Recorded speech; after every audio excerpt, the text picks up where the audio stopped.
Ils l'attendent depuis 1955. Dans les Hautes-Alpes, les habitants de la Roche-de-Rame sont en colère. Ils espèrent une déviation sur la route principale menant à leur village.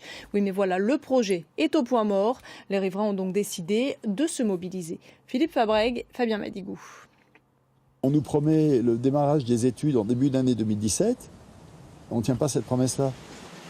Les habitants de la Roche-de-Rame sont exaspérés. Derrière la belle carte postale de ce village haut alpin, il y a au beau milieu la Nationale 94. Un axe routier fréquenté en haute saison par plus de 20 000 véhicules par jour. Une route très étroite à l'intérieur du village, bordée par des maisons et des commerces aujourd'hui à l'abandon.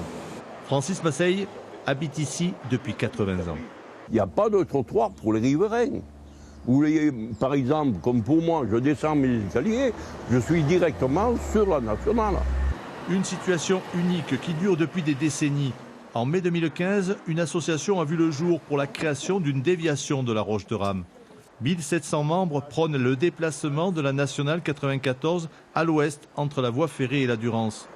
En 2006-2007, on a fait des propositions aussi à la commune, mais qui ne tenaient pas la route, qui étaient à la limite un aménagement de la Nationale, ce que l'on refuse complètement, parce qu'on sait très bien que élargir la voie en cassant 3 maisons, c'est facile, mais ça ne résout aucun des problèmes de pollution, de sécurité, au contraire.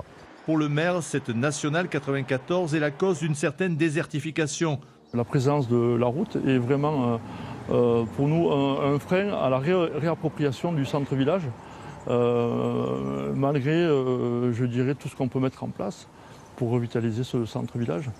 Pour l'heure, une énième étude de 200 000 € a été diligentée par le secrétaire d'État à la ruralité. Une étude qui n'a toujours pas débuté selon l'association. La déviation de la Roche-de-Rame est toujours un mirage pour ses habitants.